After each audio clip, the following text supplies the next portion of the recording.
तो बेटा solution chapter में लास्ट लेक्चर में हमने रॉल्स लॉ को कंप्लीट किया था और आज के लेक्चर में हमें पढ़ना है रॉल्स लॉ का ग्राफिकल रिप्रेजेंटेशन। ठीक है, तो रॉल्स लॉ के ग्राफ आप अगर टेक्स्ट बुक देखते हो और उसमें हेडिंग देखोगे रॉल्स लॉ, तो उसके लास्ट में ना एक ग्राफ है, उसी को हमें समझना है ना। रॉल्स लॉ का ग्राफ समझने से पहले मैं क्विकली आपको रॉल्स लॉ के बारे में बता दूंगा, रॉल्स लॉ को रिपीट कर दूंगा, उसके बाद उसका ग्राफिकल रिप्रेजेंटेशन पढ़ेंगे। तो ध्यान दो, रॉल्स लॉ में हमने बाइनरी सॉल्यूशन कंसीडर किया था। कौन सा सॉल्यूशन? Binary solution. तो बाइनरी सॉल्यूशन क्या होता है? जो दो कंपोनेंट से मिलकर बनता है, जिसमें एक सोल्यूट रहता है और एक सॉल्वेंट रहता है। तो आपको याद करना है, हमने वहां पे रॉल्स लॉ जब हमने पढ़ा था तो यहाँ पे क्या लिया था? Pure volatile solute. ये क्या है?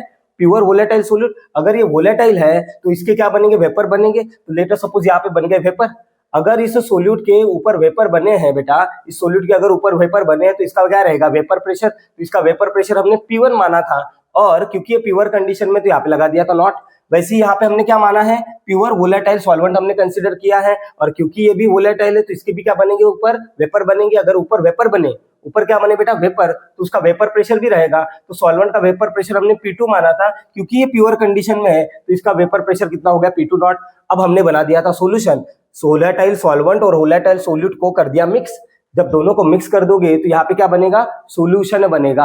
अब देखो, इसके अंदर वोलेटाइल सॉल्वेंट है और वोलेटाइल सोल्यूट है, तो यहाँ पे दोनों चीजें वोलेटाइल है तो दोनों के अगेन वेपर बनेंगे। तो मान लो यहाँ पे ये जो येलो कलर में वेपर दिख रहे हैं आपको, ये किसके? सोल्यूट के हैं। और ये जो व्हाइट कलर में वेपर दिख रहे हैं आपको, ये किसके हैं? सॉल्वेंट के हैं। तो अगर सोल्यूट के वेपर बने तो वेपर प्रेशर भी रहेगा, तो उसका वेपर प्रेशर क्या है? P1। और अगर सॉल्वेंट के वेपर प्रेशर बने, वेपर से अगर बने, तो उसका वेपर प्रेशर कितना होगा? P2। नाउ ये जो P1 और P2 है, इनको हम बोलते थे पार्शियल प्रेशर। ये क्या है? पार्शियल प्रेशर है सोल्यूट और सॉल्वेंट के। और एट द सेम टाइम ये मान के चल रहा हो कि इस सॉल्यूशन में जो मोल फ्रैक्शन होगा सोल्यूट का वो x1 है, और मोल फ्रैक्शन जो होगा वो सॉल्वेंट का वो है x2। अब मैं रॉल्स लॉ आपको बताता हूँ। रॉल्स लॉ क्या कहता है? देखो, रॉल्स लॉ हमें पार्शियल प्रेशर कैसे निकालना है उसके बारे में इंफॉर्मेशन देता है। ये जो है P1 और P2, ये पार्शियल प्रेशर होते हैं, हमने लास्ट लेक्चर में पढ़ा है। तो पार्शियल प्रेशर अगर आपको P1 निकालना है तो कैसे निकालते हैं बेटा? अगर मुझे सोल्यूट का पार्शियल प्रेशर निकालना है तो सोल्यूट का प्योर कंडीशन में मुझे प्रेशर लेना पड़ेगा। सबसे पहले वो होता है P1 नॉट। वो कितना है? P1 not. और इसी सोल्यूट का सोल्यूशन के अंदर मोल फ्रैक्शन लेना पड़ेगा, और वो वहां पे मोल फ्रैक्शन कितना है? x1। ये बन जाएगा आपका किसका formula? Partial pressure of solute का फॉर्मूला। ऐसे ही अगर आपको पार्शियल प्रेशर ऑफ सॉल्वेंट का फॉर्मूला बनाना है, मतलब आपको P2 निकालना है, तो P2 निकालने के लिए क्या लेना पड़ेगा? P2 जो है वो है partial pressure of solvent. Partial pressure of solvent का अगर फॉर्मूला बनाना है तो आपको सॉल्वेंट का प्योर कंडीशन में प्रेशर लेना पड़ेगा, जो कि कितना है यहाँ पे? P2 not. और सॉल्वेंट का ही सॉल्यूशन में मोल फ्रैक्शन कितना है? x2। इन दोनों को करना पड़ेगा मल्टीप्लाई। तो ये बन गया हमारा पार्शियल प्रेशर ऑफ सोल्यूट निकालने का फॉर्मूला, और ये पार्शियल प्रेशर ऑफ सॉल्वेंट निकालने का formula by using Rawls law. अगर अब आपको ध्यान देना भी अच्छे से, अब आपको अगर टोटल प्रेशर निकालना है सॉल्यूशन का, P यहाँ पे क्या है? P मतलब है total pressure of solution. Solution का वेपर प्रेशर अगर आपको निकालना है तो आपको सिंपली क्या करना पड़ेगा? सोल्यूट का वेपर प्रेशर प्लस सॉल्वेंट का वेपर प्रेशर को ऐड करना पड़ेगा।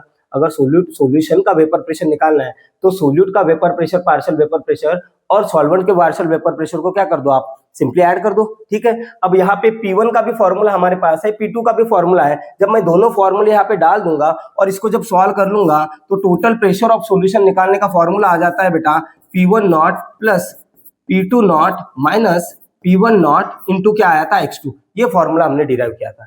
ठीक है, यहाँ तो हो गया रॉल्स लॉ।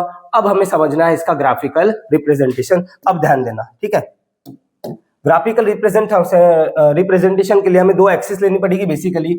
एक लेनी पड़ेगी हमें y axis, let us suppose ये y एक्सिस है, और ये ली मैंने x एक्सिस। ठीक है, दो एक्सिस ले ली। y एक्सिस यहाँ पे वेपर प्रेशर को रिप्रेजेंट कर रही है। y एक्सिस किसको रिप्रेजेंट कर रही है? वेपर प्रेशर को। और x एक्सिस पे हमें लेना है मोल फ्रैक्शन। x एक्सिस पे क्या लेना है हमें? Mole fraction. ठीक है, x एक्सिस पे मोल फ्रैक्शन लेना है। फाइन, अब सुनना, सबसे पहली चीज x एक्सिस पे जो मोल फ्रैक्शन ले रहे हैं, ठीक है, यहाँ पे मोल फ्रैक्शन दोनों के हमारे पास, सोल्यूट के भी है और सॉल्वेंट के भी है। तो मोल फ्रैक्शन इधर जाते वक्त बढ़ेगा, ऑब्वियस सी बात है, यहाँ पे मोल फ्रैक्शन 0 रहेगा और इधर जाते वक्त बढ़ेगा। तो यहाँ पे जो मोल फ्रैक्शन 0 लेना है वो सॉल्वेंट का लेना है। किसका लेना है? सॉल्वेंट का।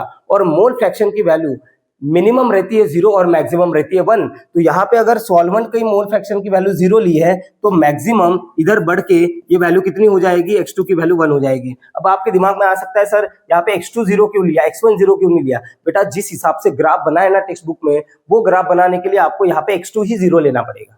अगर आप x1 0 ले लेते हो तो ग्राफ गलत नहीं आएगा लेकिन उल्टा आ जाएगा। तो टेक्स्ट बुक का ग्राफ बनाने के लिए मैंने यहाँ पे x2 0 लिया है, तो इधर जाते वक्त x2 क्या हो जाएगा 1, क्योंकि मोल फ्रैक्शन की मिनिमम वैल्यू रहती है 0 और मैक्सिमम वैल्यू रहती है 1। हो गया, ठीक है। अब हम सब जानते हैं x1 plus x2 mole fraction of solute और सॉल्वेंट का आंसर कितना आता है, हमेशा 1 आता है। अगर यहाँ पे कहीं आपका x2 0 है, यहाँ पे आपका x2 क्या है 0, तो आप यहाँ पे x1 निकाल सकते हो बेटा। तो यहाँ पे x1 कितना निकल के आएगा, जब आपका x2 0 होगा तो x1 की वैल्यू कितनी निकल के आती है 1। अगर यहाँ पे x2 0 है मतलब आपका x1 यहाँ पे क्या होगा 1। और एट द सेम टाइम ध्यान देना, यहाँ पे x2 कितना माना है आपने 1। अगर आपने x2 1 मान लिया है तो उस वक्त आपका x1 कितना आएगा, ये +1 है, इधर जाके क्या होगा -1, तो 1 - 1 कितना आएगा 0। तो जहां पे आपका x2 1 होगा वहां पे x1 आपका क्या होगा 0 होगा, तो यहाँ पे x1 रहेगा आपका 0। हो गया, इतना समझ में आया, ठीक है। नाउ अब आगे देखो, आप अगर ग्राफ को ऑब्जर्व करते हो तो वेपर प्रेशर y एक्सिस पे रिप्रेजेंट किया है एंड वेपर प्रेशर की आपको दो लाइन दिखेगी, एक लेफ्ट साइड में y एक्सिस दिखेगी और एट द सेम टाइम एक एक्सिस आपको एक y एक्सिस राइट साइड में दिखेगी। तो वेपर प्रेशर की यहाँ पे दो लाइन है, क्यों? क्योंकि हमारे पास कंपोनेंट भी तो दो है, एक है सोल्यूट और एक है सॉल्वेंट, ठीक है।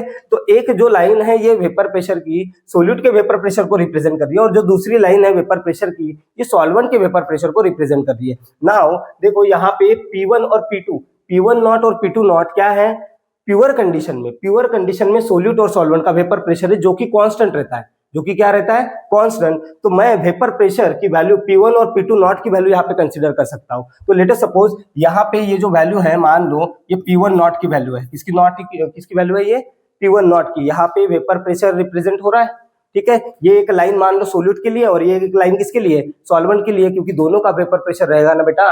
हम बाइनरी सोल्यूशन की बात कर रहे हैं ना, बाइनरी सॉल्यूशन की बात करें तो वेपर प्रेशर तो दोनों का रहेगा, सोल्यूट का भी रहेगा और सॉल्वेंट का भी रहेगा। लेट अस सपोज ये सोल्यूट के वेपर प्रेशर की लाइन है, ये सॉल्वेंट की वेपर प्रेशर की लाइन है और सोल्यूट का वेपर प्रेशर प्योर कंडीशन में कितना है P1 नॉट। तो इतना P1 नॉट की वैल्यू मैंने इतनी मान ली, ठीक है। और सॉल्वेंट का वेपर प्रेशर कितना है प्योर कंडीशन में P2 नॉट, और P2 नॉट P1 नॉट से ज्यादा है। अगर P1 नॉट आपने इतना माना तो आपको P2 नॉट इससे थोड़ा ज्यादा मानना पड़ेगा। लेट अस सपोज इतनी वैल्यू है P2 नॉट की। हो गया, अब हम बनाएंगे ग्राफ, ठीक है। अब देखो ग्राफ बनाते वक्त खास बात क्या है, हमारे पास जो वैल्यू अवेलेबल है x2 की वो है 0 और 1 और x1 की अवेलेबल है 1 और 0। तो इसी से ग्राफ बनेंगे। सबसे पहले मैं सोल्यूट का ग्राफ बनाऊंगा, किसका ग्राफ, सोल्यूट का ग्राफ। तो ध्यान देना सोल्यूट का पार्शियल प्रेशर का फॉर्मूला यहाँ पे। अब मेरे को अगर ग्राफ बनाना है तो मेरे पास x1 की दो वैल्यू अवेलेबल है, x1 की एक वैल्यू है 1 और एक वैल्यू है 0। मैं ये दोनों वैल्यू यहाँ पे पुट करूंगा और कोऑर्डिनेट्स निकालूंगा। मान लो अगर आपकी x1 की वैल्यू 1 है, कितनी है x1 की वैल्यू 1, यहाँ पे x1 की वैल्यू 1 डालो। जैसे ही आप x1 की वैल्यू 1 डालोगे ये जो P1 है ये किसके बराबर आएगा, P1 नॉट के बराबर आएगा और ये पॉइंट आपको ग्राफ पे मिल जाएगा। x1 अगर 1 है तो P1 किसके बराबर है, P1 नॉट के बराबर। ये देखो अगर x1 1 है, दिख रहा है x1 1 है तो बेटा आपका प्रेशर किसके बराबर है, P1 नॉट के बराबर। जब x1 1 है तो प्रेशर कितना है, P1 नॉट है। जब x1 1 है तब प्रेशर P1 नॉट है। तो ये हो गया आपका फर्स्ट पॉइंट, ये हो गया फर्स्ट पॉइंट। देखो यहाँ पे x1 1 है और जब x1 1 है तो P1 कितना है, P1 नॉट। अगर आप x1 की, अब x1 की हम दो ही वैल्यू डाल सकते हैं, एक तो x1 की दो ही वैल्यू डाल सकते हैं, एक तो 1 या फिर 0। अगर मैंने यहाँ पे 1 डाली तो अब मैं 0 डाल देता हूँ। अगर मैंने x1 की वैल्यू 0 डाली तो खुद से दिमाग लगाओ P1 की वैल्यू कितनी आ जाएगी, 0। x1 अगर 0 है तो P1 कितना आ जाएगा, 0। तो x1 0 है तो प्रेशर भी 0 है, तो x1 0 है तो प्रेशर भी 0 है। तो ये हो जाएगा आपका सेकंड पॉइंट। हो गए, 2 पॉइंट आ गए। अगर 2 पॉइंट को मैं जोड़ दूं, ध्यान देना, अगर मैंने दोनों पॉइंट को ज्वाइन कर लिया तो ये आ जाएगा मेरे पास ग्राफ। तो ये जो ग्राफ बना है ये किसका है बेटा, ये सोल्यूट का ग्राफ बना है। ध्यान देना ये किसका ग्राफ बना है, सोल्यूट का ग्राफ बना है। और यहाँ पे ये ग्राफ कैसा आया है, स्ट्रेट लाइन। यहाँ पे ये ग्राफ कैसा आया है, स्ट्रेट लाइन, ठीक है, स्ट्रेट लाइन ग्राफ आया है, ठीक। अब ये जो ग्राफ बना है ना ये P1 का ग्राफ बना है किसके वर्सेस, x1 के वर्सेस। ये P1 वर्सेस x1 का ग्राफ है, ठीक है। वैसे अब सॉल्वेंट का ग्राफ बनाएंगे हम, इसका ग्राफ बनाएंगे सॉल्वेंट का। तो सुनो सॉल्वेंट का ग्राफ, तो सॉल्वेंट का पार्शियल प्रेशर का फॉर्मूला ये है और इसमें दिख रहा है x2। तो x2 की हमारे पास दो वैल्यू होती है, एक 0 और एक 1। तो एक बार 0 पुट करेंगे, एक बार 1 पुट कर देंगे। तो करते हैं, देखो मान लो x2 इक्वल टू आपने 0 पुट कर दिया, तो खुद से दिमाग लगाओ, ये जो प्रेशर P2 है ये कितना आ जाएगा 0। जब x2 0 है तो P2 भी 0 है, तो ढूंढ लो x2 0। जब x2 0 है तो प्रेशर क्या है 0, मतलब ये हो जाएगा आपका फर्स्ट पॉइंट।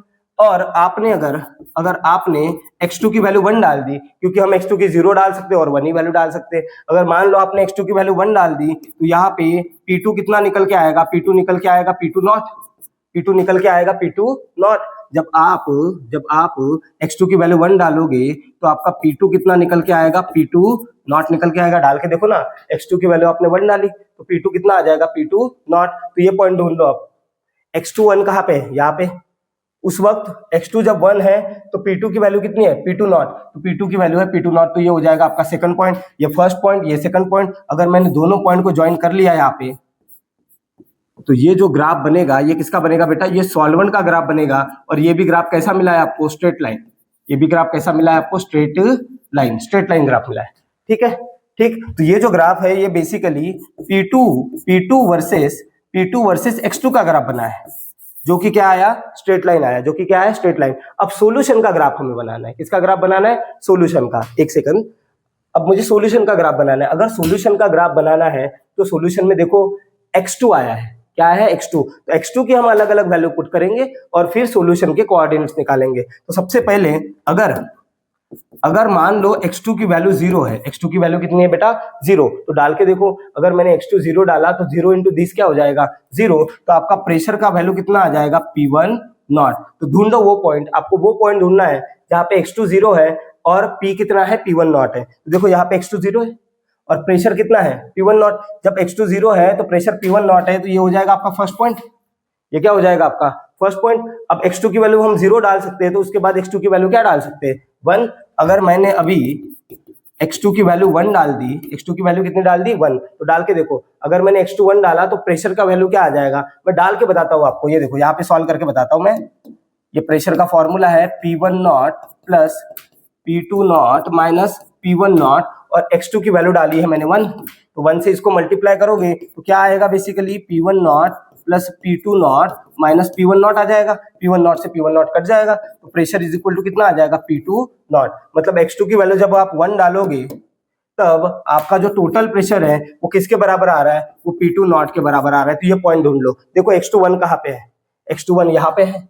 जब x2 की वैल्यू 1 है तो P कितना है, P2 नॉट। जब x2 की वैल्यू 1 है तो P कितना है, P2 नॉट। तो ये हो जाएगा आपका सेकंड पॉइंट। अगर मैं दोनों पॉइंट को ज्वाइन कर लूं तो मेरे पास आ जाएगा ग्राफ। और ये ग्राफ किसका बनाया हमने, सॉल्यूशन का। तो ये बेसिकली सॉल्यूशन का ग्राफ है।